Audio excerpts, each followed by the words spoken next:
Hola, nosotros somos el equipo de la antigua China y esta es nuestra evidencia uno.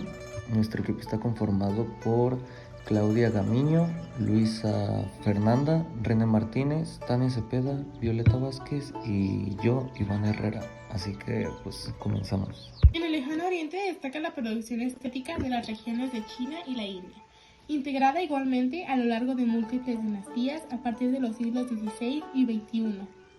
A continuación, verás algunos rasgos característicos de la etapa en la que este contexto oriental coincide con la prehistoria y la antigüedad en Occidente.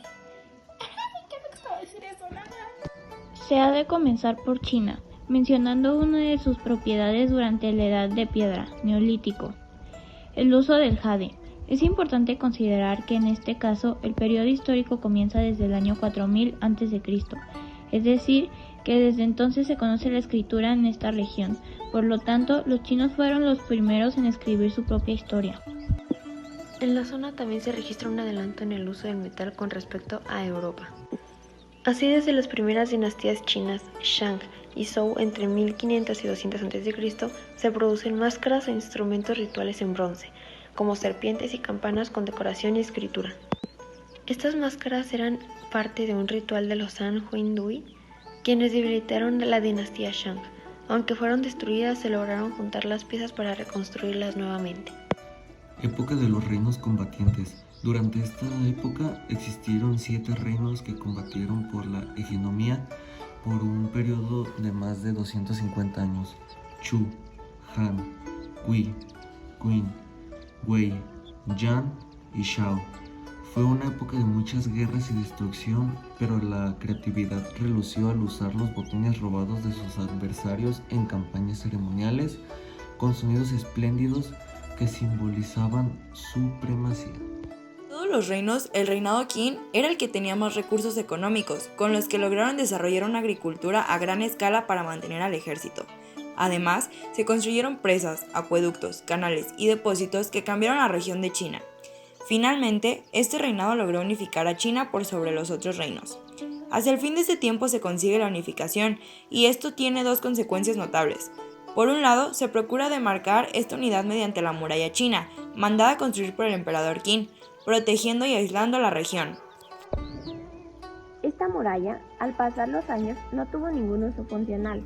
Al contrario, la población se mantenía alejada de ella. Con el paso del tiempo sirvió como fuente de material de construcción para sus aldeas y pueblos cercanos, lo que contribuyó a su deterioro y posteriormente a la destrucción de gran parte de ella. Actualmente solo cuenta con unos metros de construcción como atractivo turístico. Por otro lado, se desata una etapa de rivalidad por la soberanía del reino, de modo en que una de sus funciones principales del arte pasa a ser la ostentación del poder mediante obras capaces de producir temor y respeto. Y para agregar, al imperio chino, que conserva su cultura hasta la actualidad, se le deben inventos como la brújula, que era un trozo de bambú con un material imantado que flotaba sobre un recipiente con agua, el papel, fabricado a base de residuos de seda, paja de arroz y cáñamo, el primer sistema para imprimir tinta sobre papel, los primeros indicios de la imprenta, la pólvora, la mezcla de azufre, salitre y carbón vegetal que creó los primeros fuegos artificiales, la escritura pictográfica antes que los sumerios y la seda con la que elaboraban telas suaves, livianas y delicadas. La seda tenía un valor mágico, ya que los chinos mantenían en secreto cómo la elaboraban. Esto creó la llamada Ruta de la Seda, esto en Asia Central y Europa, la cual vendían a precio de oro, y la seda generó gran abundancia en China y abrió relaciones comerciales desde el siglo III a.C. hasta el siglo XIII. Azufre, salitre y carbón vegetal que creó los primeros artificiales. Los fuegos artificiales. Ay, Dios mío. Mátame, Dios. Se ha de comenzar por China, mencionando una de sus propiedades durante la Edad de Piedra, Neolítico. Todo súper bien, todo perfecto, ganando como siempre. Y eso tiene dos consecuencias notables. Por un lado, se procura demacrar... ¡Ay, puta madre! A continuación, verás algunos rasgos secos. siglos XVI y XXI a.C. En el lejano oriente destaca la...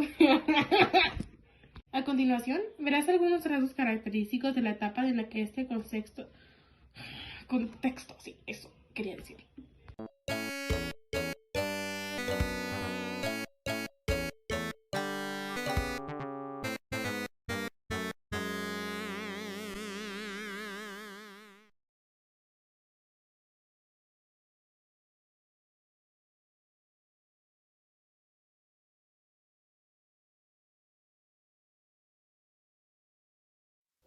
El reinado Qin era el que tenía más recursos económicos, con los que lograron desarrollar una agricultura a gran escala para mantener al ejército. Además, se construyeron presas. ¡Puta madre, güey!